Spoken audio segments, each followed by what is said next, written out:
오늘 같이 볼 말씀은 로마서 10장 16절 한 절만 같이 읽겠습니다. 한 목소리로 한 절만 다 같이 읽습니다.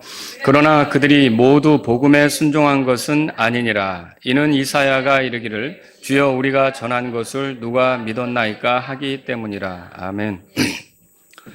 자, 오늘은 계속 복음을 선포하라 이런 제목으로 말씀을 드리겠습니다. 반복적으로 여러분에게 드리는 말씀이지만 그리스도인이 구원받은 다음에 바로 하늘나라에 갈 수 있는데도 이 땅에 남아있는 이유들 중에 하나는 복음을 전하면서 살라고 이 땅에 남아있는 것입니다.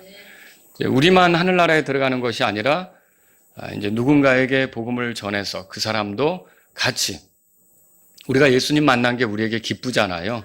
그러니까 그 사람도 그런 기쁨을 경험하면서 하늘에 대한 소망을 가지고 살아갈 수 있도록 도우라는 뜻으로 저와 여러분들이 여기 남아있다는 거죠.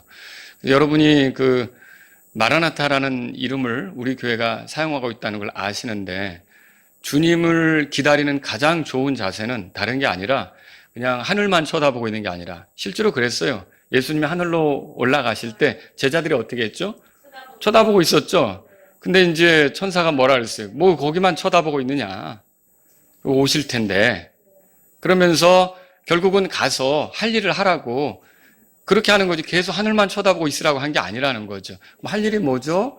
그 천사가 그렇게 얘기하는 그 앞부분에 보면 성령이 너에게 임하시면 너희가 권능을 받고 예루살렘과 유다와 사마리아와 땅의 맨 끝지역까지 이르러 나를 위한 증인이 되리라 그렇게 말씀하신 것처럼 예수님의 증인으로서 살아가는 게 우리가 오시는 주님을 기다리면서 가져야 될 자세라는 거죠. 그래서 저와 여러분들은 어떤 형편에 있든지 계속 복음을 전하려고 해야 되는 겁니다.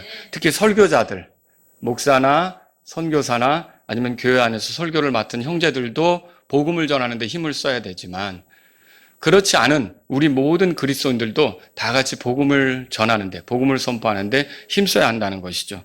그래서 제가 여러분이 계속 선포하도록 자극이 되게끔 오늘 이 본문으로부터 그러면 선포할 때 우리가 알아야 될 거, 우리가 이걸 계속하기 위해서 알아야 될 거, 이런 것들을 여러분에게 말씀을 드리도록 하겠습니다.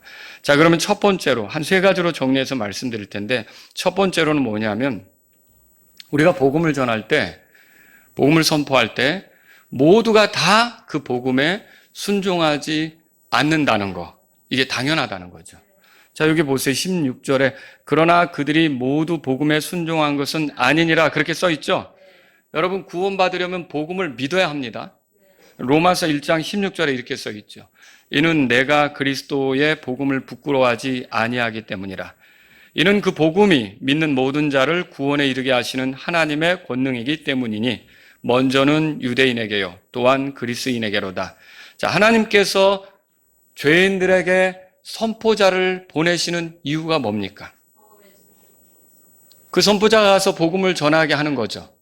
그리고 죄인들은 그 선포자를 통해 복음을 듣도록 하는 거죠. 복음을 듣지 않고는 믿을 수가 없잖아요. 그리고 구원받는다는 거는 복음을 듣고 믿었을 때 구원받는 거죠. 그래서 하나님께서 선포자를 보내시는 거죠. 그런데 여러분 어떻던가요? 선포자가 복음을 전했을 때, 복음을 이렇게 전했을 때 그것을 들은 사람들이 다 그것에 순종하면서 믿고 받아들이는가? 그렇진 않다는 거죠. 오늘 이 말씀도 그렇게 말하고 있어요. 복음을 들은 사람들 모두가 복음에 순종하지는 않는다.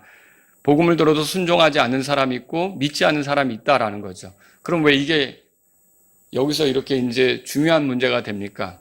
우리가 열심히 복음을 전하는데 사람들이 복음을 듣지 않고 순종하지 않고 믿지 않으면 지쳐요.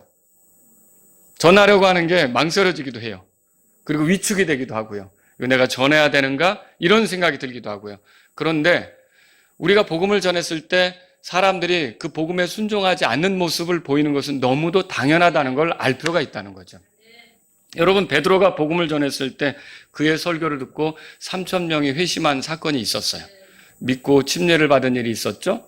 또 어떤 경우는 5,000명이나 믿었던 경우도 기록이 돼 있어요. 그리고 베드로가 이제 고넬료와 그의 친척, 친구들에게 복음을 전했을 때 그 고넬료뿐만 아니라 그 주변의 사람들이 같이 구원받은 것도 읽어보셨죠.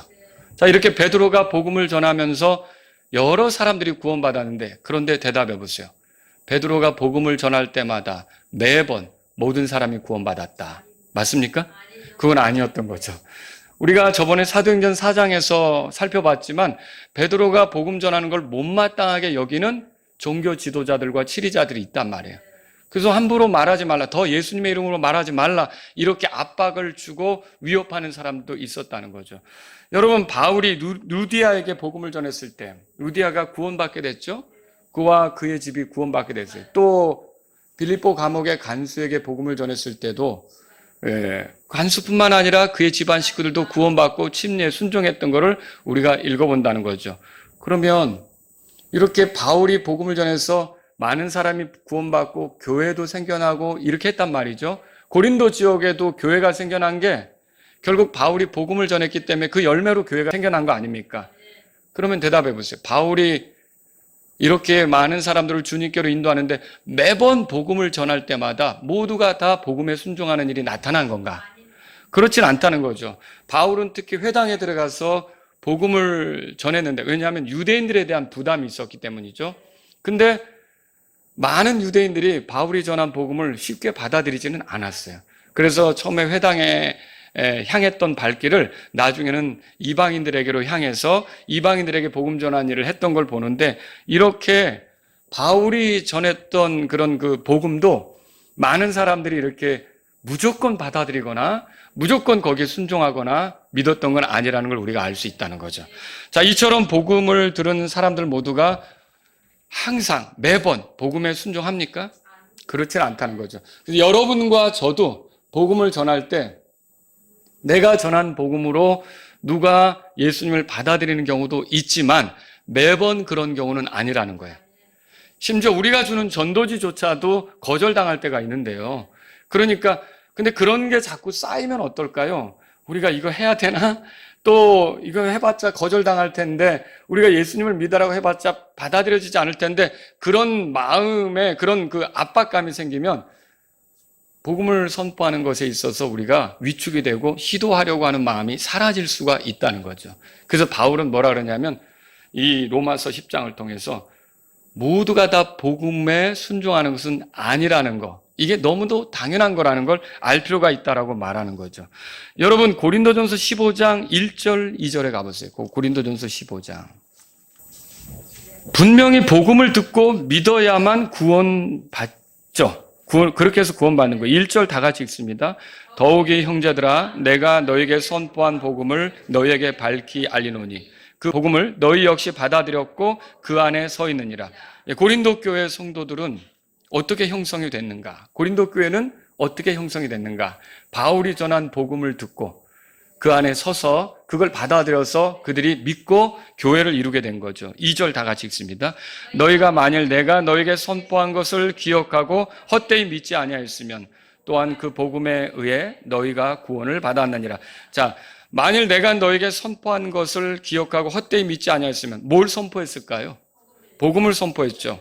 그리고 그걸 헛되이 믿지 않았다면, 그 제대로 그걸 순종하고 받아들였다면 그 복음에 의해 너희가 구원을 받는다, 그렇게 말하고 있는 거죠. 여러분, 모두가 복음에 순종하는 것은 아니고요. 그렇지만 복음에 순종하면 그 사람은 어떻게 될까요? 구원을 받는 거죠. 복음을 받아들이면. 자, 그렇다면 여기서 우리가 한 가지 짚고 넘어가야 될 게 있어요. 여러분, 만인 구원론이라고 들어보셨어요? 그게 뭐죠? 하나님이 사랑이시기 때문에 하나님께서 결국에는 모든 사람을 다 구원에 이르게 한다라는 거예요.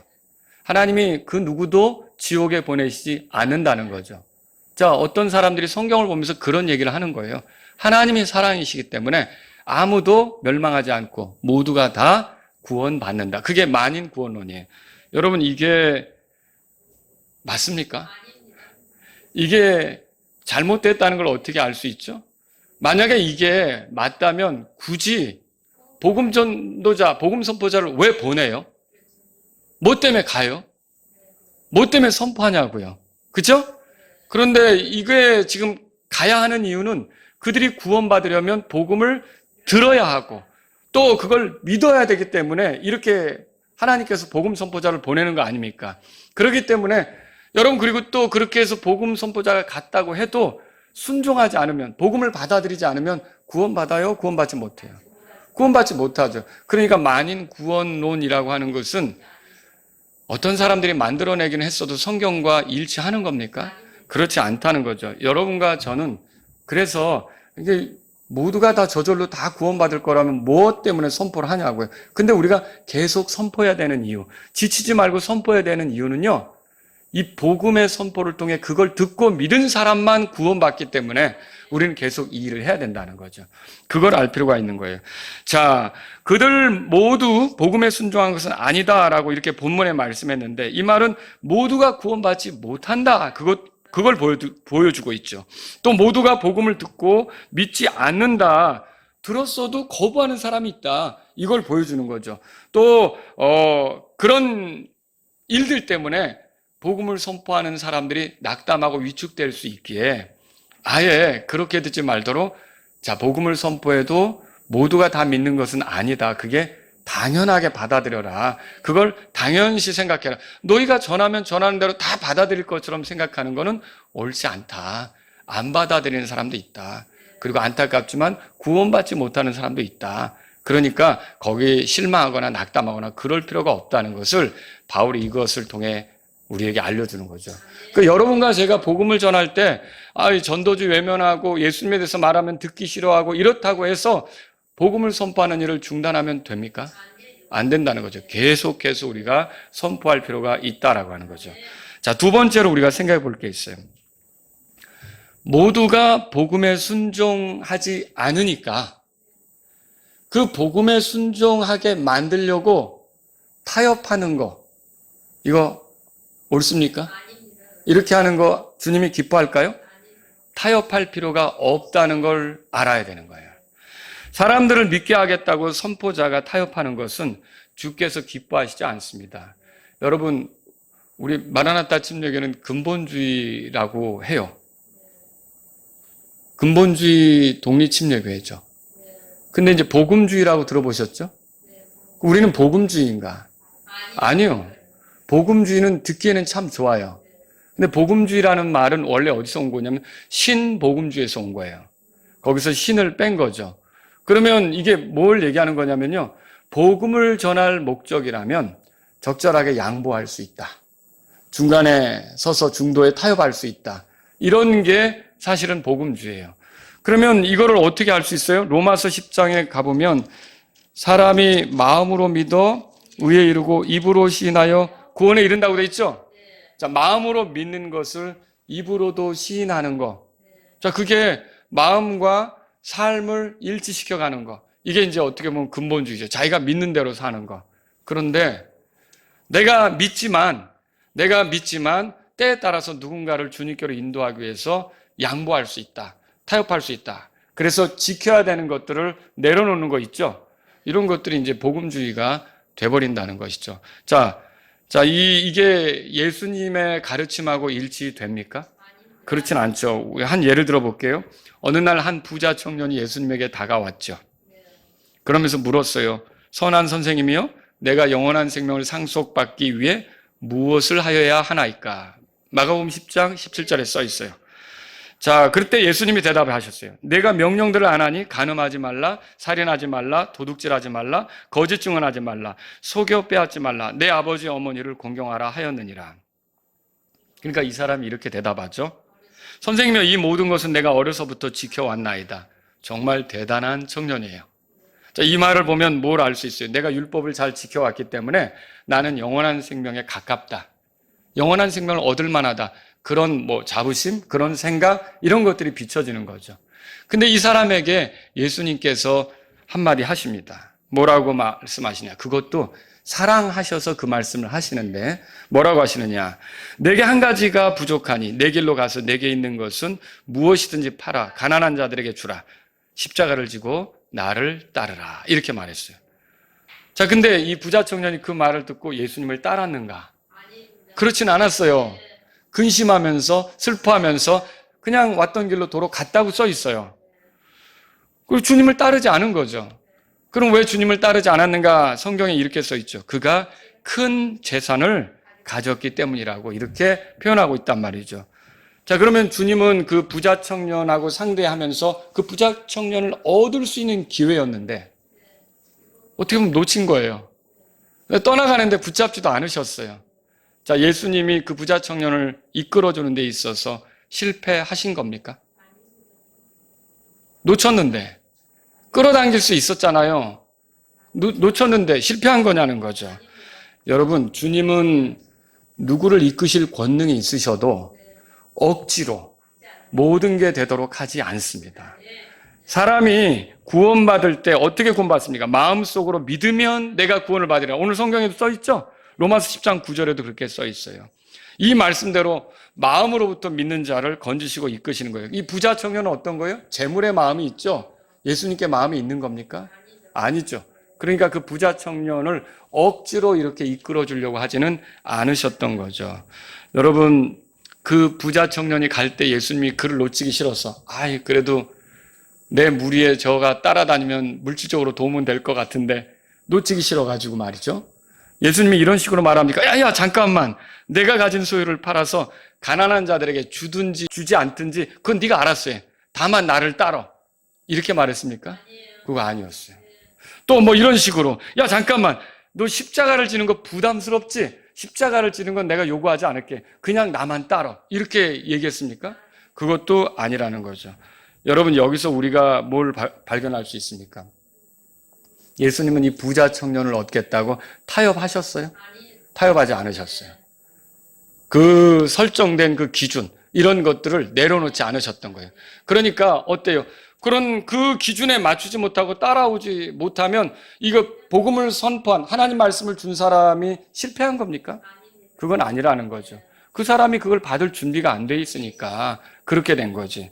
또 여러분, 바울이 의와 절제와 다가올 심판에 대해서 강론했을 때 총독 벨리스가 그걸 듣고 떨었다고 그렇게 성경에 써 있어요. 그런데 그 구원의 기회를 미루면서 바울에게 뭐라고 말했느냐? 성경에 이렇게 써 있죠. 이번에는 그만 가라. 나에게 적당한 때가 생기면 내가 너를 부르리라. 자, 바울은 구원의 기회를 뒤로 미루는 그 벨릭스를 이러면 안 되는데, 이거 구원시켜야 되는데 이런 생각으로 잠깐만요. 내가 너무 과하게 말씀드린 것 같은데 당신의 삶이 어떻든 그저 믿기만 하세요. 이런 식입니까? 그렇게 하지 않았던 거예요. 여러분, 벨릭스를 막 붙잡고 늘어지면서 믿으라고 믿어달라고 막 애원했습니까? 그렇지 않다는 거죠. 물론 그가 구원의 기회를 그렇게 날려버리는 것에 대해서 안타까웠겠죠. 그렇지만 자기가 그렇게 한 것에 대해서 실패한 것처럼 생각하면서 위축되어 가지고 괴로워하고 힘들어 했겠습니까? 그건 아니라는 것이죠. 이 바울의 모습을 보면서 우리가 생각해 볼 게 그거예요. 복음을 전하는 사람, 복음을 선포하는 사람은 이 사람을 구원시켜야겠다는 생각으로 타협하면 안 되는 거예요. 예를 들어서 내가 우리 과장님을 예수님께로 인도하려면 과장님이 술을 좋아하니까 같이 한 잔씩 마셔주면서 내가 예수님께로 인도하겠다. 그런 생각 아예 하시지 말라는 거죠. 그러면 술 먹는 그리스도인 만들 거냐는 거죠. 그거 아니잖아요. 그렇죠? 이게 예수님께로 인도하겠다고 뭘 이렇게 내려놓고 타협하는 그런 모습은 주님께서 절대로 기뻐하지 않는다는 거죠. 근데 오늘날의 그 한국교회는 사람을 더 얻겠다고, 기독교 안으로 불러들이겠다고 굉장한 타협들을 시도하고 있습니다. 어떤 것들이 있습니까? 예배에 있어서, 경배에 있어서 타협이 되고 있어요. 뭐냐면 경배가 원래 하나님께 집중이 돼야 되는 거잖아요. 근데 쇼처럼 되고 있어요. 누구에게 보여주기 위한 쇼가 되나요? 사람들에게 보여주기 위한 쇼. 사람들에게 볼거리를 제공하는 거죠. 그래서 요즘에는 추세가 어떻게 되냐면 설교는 가급적 짧게, 또 설교도 어떻게 되냐면 대담 형식으로 이렇게 하는 것처럼, 뭐 이렇게 마치 방송에서 하듯이 그렇게. 그리고요, 찬송을 드리기도 하는데 이거는 하나님께 찬송을 드리는 게 아니라 무슨 콘서트에서 구경하는 것처럼. 그리고 어떤 교회는 회중들이 찬양을 안 하고 찬양하는 사람이 앞에 또 따로 있어요. 그냥 이 사람들은 노래하는 거 구경하다가 오는 거죠. 여러분, 이런 모든 것들이 오늘날 점점 사람에게 맞추는 타협의 방식으로 가고 있다는 걸 보여주고 있다는 거죠. 음악에 대해서도 교회들이 타협하고 있어요. 어떻게 타협합니까? CCM이라고 들어보셨죠? CCM이 뭐예요? 이거는요, 컨템포러리 크리스찬 뮤직이에요. 대중적인 기독교 음악 그런 뜻이에요. 그러면 이 대중적인 기독교 음악은 이게 누구를 위해 불려지는 겁니까? 사람들을 향하는 겁니까? 하나님을 향하는 겁니까? 사람들을 향한 거죠. 그 사람들을 교회로 끌어들이기 위해서 그들의 취향에 맞는 음악들을 하는 거예요. 이런 것들이죠. 그래서 그 CCM을 들어보면 어때요? 가사가 애매모호해요. 교리가 없어요. 심지어 어떤 건 교리하고 충돌하기도 하고요. 그리고요 또 박자도 엇박자에다가 당김음까지 많이 쓰고요. 굉장히 그 리듬이 사람을 육감적으로 자극하는 리듬이고요. 또 어때요? 화음 같은 것도 불협화음이 많이 있어서 막 그 사람이 그 몸과 마음이 흐느적거리도록 그런 식으로 하는 음악들, 이런 것들이 반복적으로 사용되는 그런 지금 교회 음악이 써지고 있다는 거죠. 왜 이래요? 하나님을 향하는 것보다도 이 사람들이 이 음악에 매료돼서 좀 끌려오도록 하기 위한 목적으로 사람에게 맞추는 음악을 한다는 거죠. 그래서 이런 것들이 오늘날 일어나고 있는 거예요. 또 설교 메시지도 타협이 일어나고 있어요. 어떻게 타협이 일어날까요? 여러분, 복음의 메시지는요, 우리에게 무엇을 약속하냐면 영적인 복을 약속합니다. 그렇게 믿으시죠? 하늘에 속한 영적인 복을 약속해요. 그런데 오늘날의 설교 메시지는 이 땅에서의 복을 약속하는 게 많아요. 예수님을 믿으면 이 땅에서 잘 먹고 잘 사는 것처럼, 예수님을 믿으면 출세하는 것처럼, 예수님을 믿으면 물질적으로 부유하고 번영하는 것처럼, 또 예수님을 믿으면 괜찮은 지위로 올라갈 수 있는 것처럼 이 땅에서의 것을 얘기하는 거예요. 근데 여러분, 그렇게 한다고 한다면 이게 그리스도의 고난에 참여하는 것을 현 세상에서 알겠어요? 십자가를 지고 가는 걸 생각할 수 있겠어요? 다 타협적이 돼가지고 제대로 된 신앙을 펼칠 수가 없는 거죠. 십자가 없이 뭐예요? 우상을 섬기면 잘 된다고 이렇게 누군가 설득한 것처럼 예수님에 대해서도 그런 식으로 소개를 해서 예수님을 믿으면 잘 된다고 이렇게 설득을 하는 거죠. 여러분, 이런 것들이 오늘날 타협적으로 가고 있는 메시지의 모습이다라고 하는 거죠. 저와 여러분들이 설교를 들을 때 결국 내가 더 세속적이 되게 만드는 것인지, 하늘에 속한 그 영적인 복들을 더 사모하고 더 누리는 그런 것들을 추구하게 하는 건지 생각해 볼 필요가 있다는 거죠. 여러분, 복음에 순종하게 만들려고 타협할 필요가 있습니까? 우리는 없다고 결론을 내려야 되는 거죠. 보냄받은 선포자의 임무는 저 사람을 믿게 만드는 건가요? 믿도록 도와주는 역할을 하는 건 맞아요. 근데 그 사람이 예수님을 믿게끔 만드는 게 내가 할 일입니까? 여러분, 그걸 잘 생각하셔야 돼요. 나는 그거를 할 수가 없어요. 저 사람이 구원받도록 하실 수 있는 분은 성령님이세요. 나는 도구가 되는 것일 뿐이에요. 그러니까 여러분과 저는요, 욕심을 부리면 안 되는 거죠. 오늘 만났는데 반드시 구원시키고 말 거야 라는 생각으로 네가 이기나 내가 이기나 해보자, 끝판을 보자. 여러분, 그럴 필요가 없다는 것이죠. 예, 누군가 복음에 불순종하는 것이 반드시 선포자의 책임인 것처럼 그렇게 생각하면 안 되는 거예요. 선포자가 실패한 거다 그렇게 해서도 안 되는 거죠. 마귀는 그런 생각을 넣어주려고 해요. 네가 실패했다, 네가 잘못했기 때문에 믿지 않는 거다. 그래서 결국 그런 거에 쌓이면 어떻게 될까요?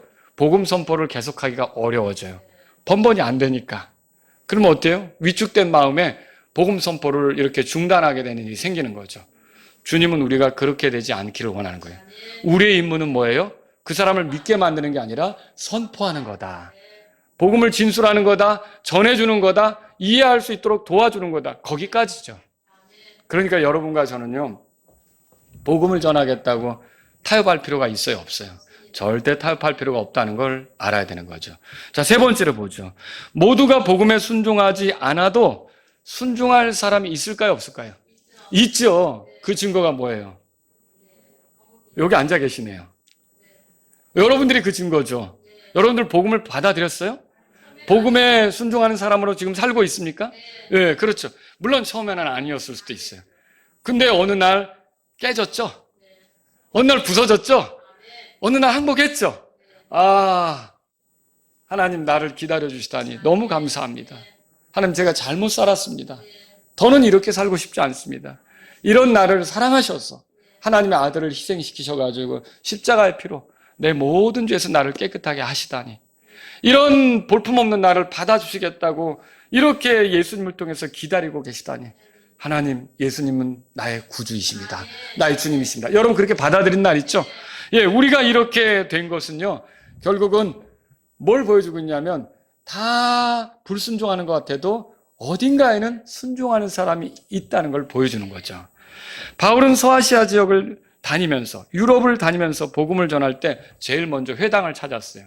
왜 그랬냐면 이제 유대인에 대한 부담이 있기 때문이죠. 자기 동족이 구원받기를 원하는 거예요. 근데 이게 유대인들이 잘 받아들이질 않았죠. 그때마다 바울은 어떻게 해서 발에 먼지를 털어버리고, 예, 이방인들에게로 향해서 이방인들에게 복음을 전하는 일을 했던 거예요. 여러분, 유대인들이 받아들이지 않는다고 복음 선포를 중단했습니까? 아니요. 여기서 받아들이지 않으면 이방인들에게 가는 거예요. 또 이 마을에서 받아들이지 않으면 다른 마을로 가는 거예요. 계속 이거는 중단되지 않고 되어야 할 일이라는 거죠. 여러분, 복음에 순종하지 않는 것은 예견된 일입니다. 예수님께서 말씀하셨는데 마태복음 10장 14절에 이렇게 써 있어요. 그리고 누구든지 너희를 받아들이지 아니하거나 너희 말을 듣지 아니하면 너희가 그 집이나 도시 밖으로 떠날 때 너희 발들의 먼지를 떨어내라고 그랬죠. 예, 당장 우리가 나눠주는 전도지 한 장도 받기를 싫어하는 사람들이 있어요. 그렇죠? 그리고 내가 앉아서 예수님을 소개했지만 맨 마지막에는 나도 예수님 믿겠습니다 이렇게 말하는 게 아니라 아직은, 나중에, 다음에 기회가 된다면 차후에 생각해보죠, 이렇게 말하는 사람도 있어요. 여러분, 그들이 거부하는 것들을 이렇게 가만히 들여다보세요. 어떻게 보면 그들이 거부하는 것이 그들이 기대했던 것에 차지 않기 때문에, 그들이 기대했던 대로가 아니기 때문에 거부할 수도 있는 거죠. 이사야서 53장 보실래요? 이사야서 53장.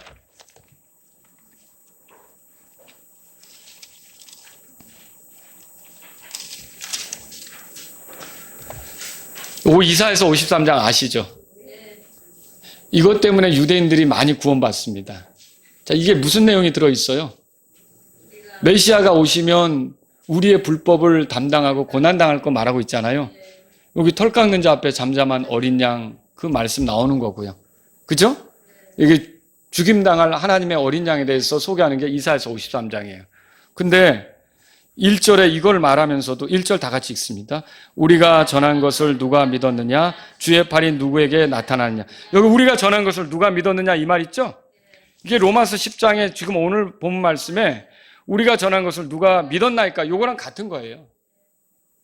결국 이사야도 이렇게 예수님에 대해서, 오실 메시아에 대해서 이렇게 전하지만 모두가 다 믿지는 않을 거라고 생각한 거죠.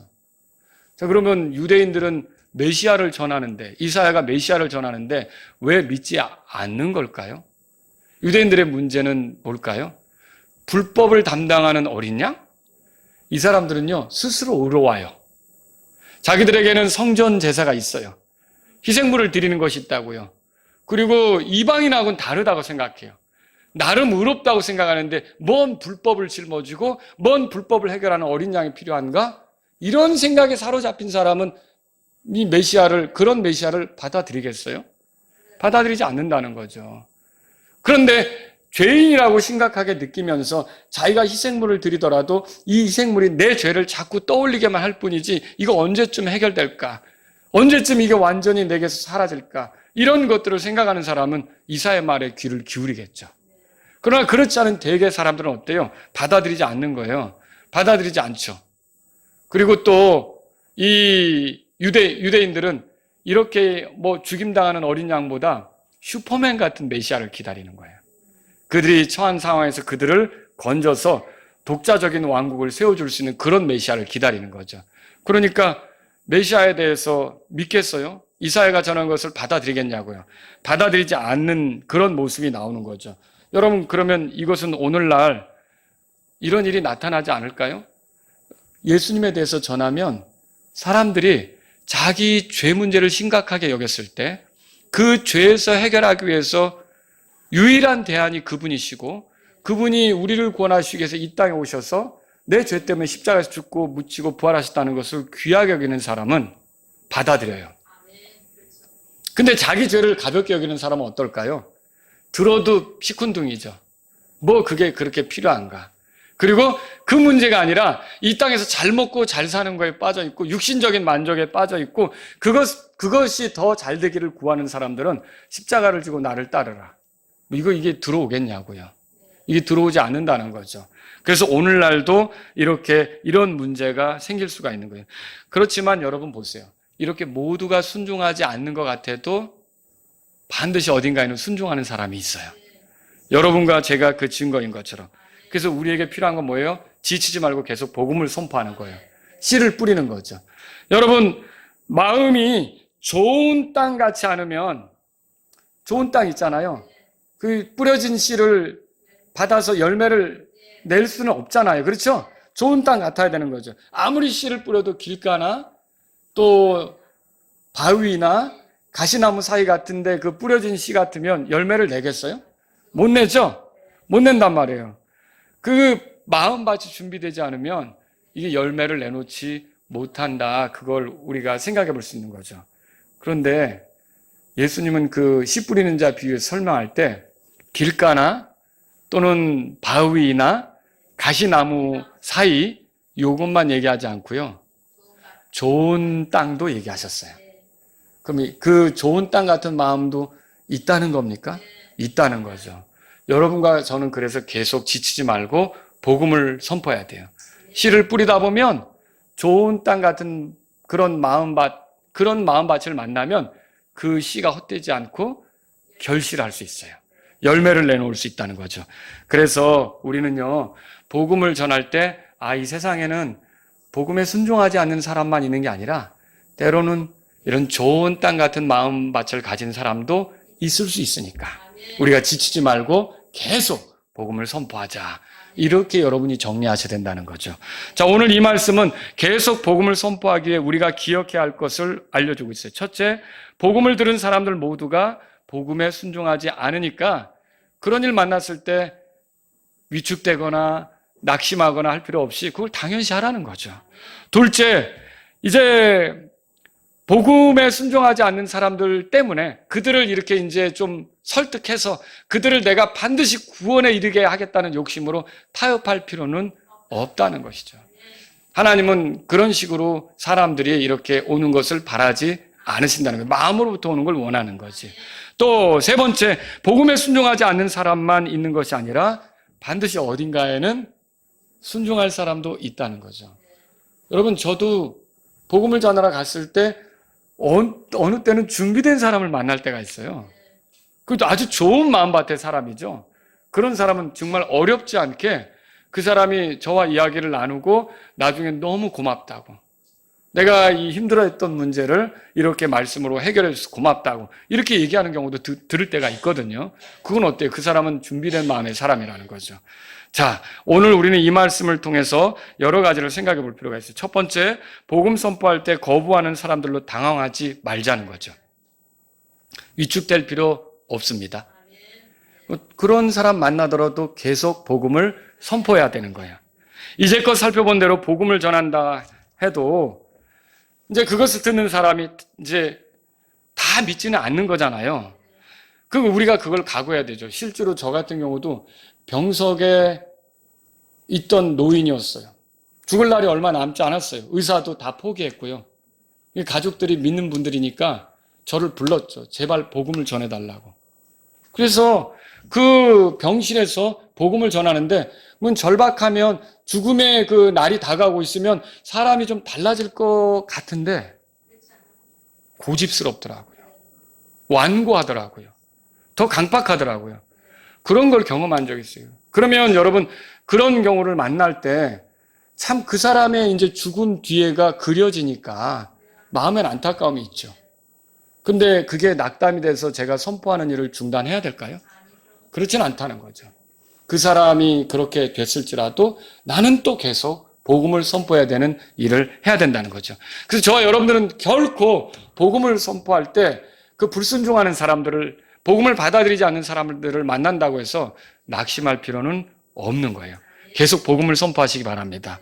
두 번째로, 복음을 선포할 때 사람들을 구원시키겠다는 욕심을 버리라는 거예요. 내가 반드시 구원시킬 거야 라는 욕심을 가지면 안 되는 거예요. 우리의 임무는 그 사람을 구원시키는 게 아니라 구원받도록 돕는 거예요. 복음을 진술해서 돕는 거죠. 그 사람을 믿도록 만드시는 분은 내가 아니에요. 하나님이시죠. 그리고 그 사람이 쉽게 하나님의 그 말씀을 받아들이고 변화되려면 그 사람 마음 안에 준비가 돼 있어야 돼요. 그러면 너무 쉬운 거죠. 그런데 내가 강제적으로 그 사람을 구원시키겠다고 막 애를 쓰는 거, 여러분 그렇게 할 필요가 없다는 거예요. 그 부작용 생깁니다. 하나님의 일하심을 믿으십시오. 하나님의 때를 믿으시란 말이죠. 여러분 10번 찍어 안 넘어가는 나무 없다 그랬죠? 그러니까 나무로 생각해 보죠. 자, 구원받지 못한 사람을 나무로 생각하고 우리가 복음 전하는 걸 도끼질이라고 생각해 보자는 거예요. 그런데 정말 어떤 경우는 저는 첫 번째 도끼질을 하는 사람이 될 수 있어요. 10번 찍으면 넘어가는데 그 첫 번째 도끼질은 얼마나 힘들까요? 아, 진짜 단단하네 하고 나 그냥 갈 수 있다는 거죠. 그리고 또 어떤 사람은 내가 5번이나 6번째 도끼질을 하는 경우가 있을 수 있다는 거죠. 아직도 좀 멀었구나. 기다려야 되겠구나. 더 기도해야겠구나.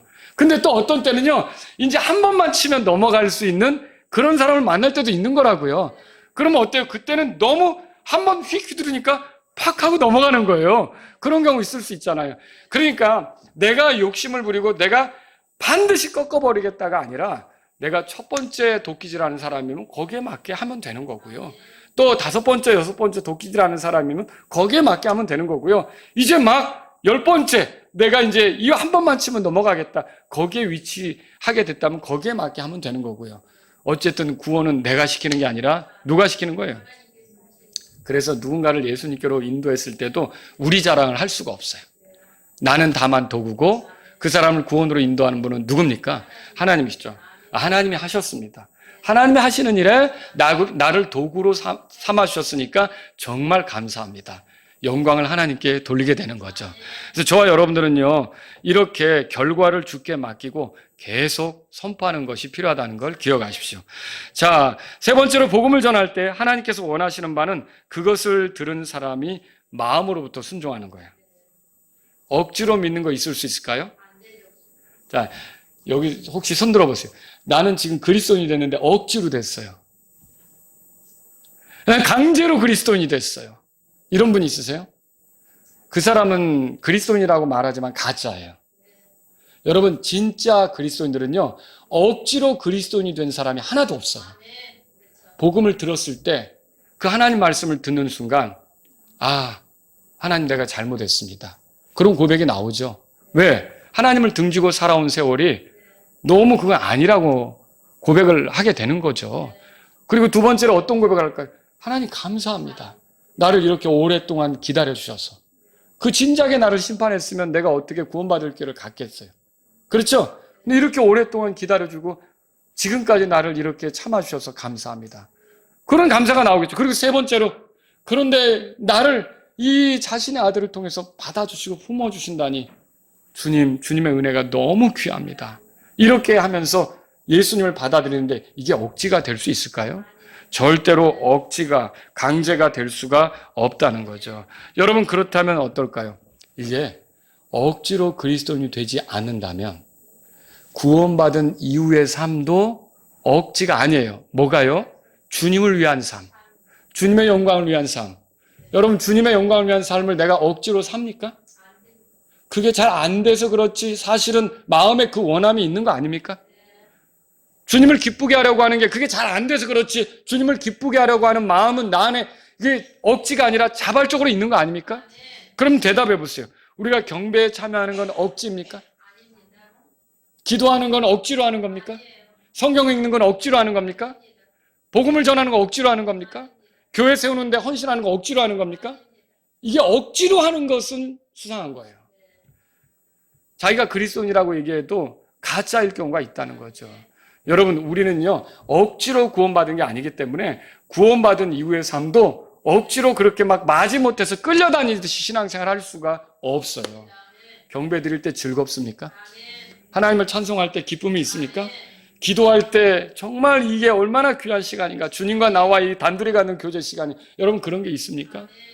예, 하나님 말씀을 보면서 꿀같이 달다고 느껴지고 이 말씀을 기록해 준 게 얼마나 귀한지 이거 없으면 내가 뭘 의지하고 살았을까? 이런 생각에 감사가 넘쳐본 적이 있습니까? 이게 하나님의 사람들은요, 신앙생활이 억지가 아니에요.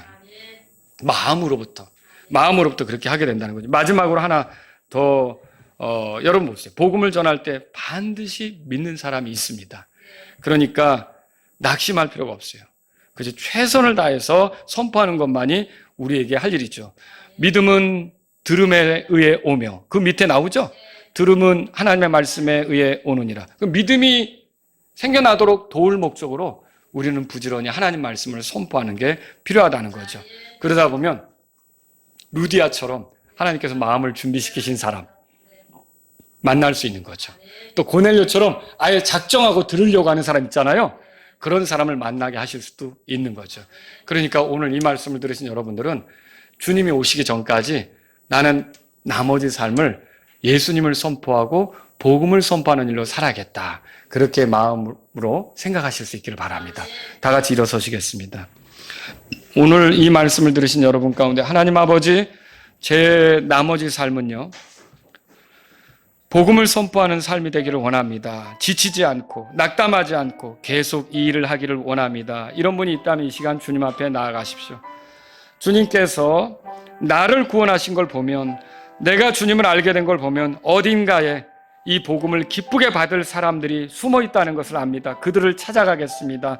이런 분이 있다면 이 시간 주님 앞에 나아가십시오. 하나님 아버지, 주님이 원하는 바는 마음이었습니다. 억지로, 강제로, 타협해서 내가 주님께 오는 게 아니라 정말 내가 마음으로부터 주님께 오는 걸 원하셨기에 내 나머지 삶의 모든 주님을 위한 것은 마음으로부터 기쁘게 이렇게 되기를 원합니다. 이런 분이 있다면 이 시간 주님 앞에 나아가십시오.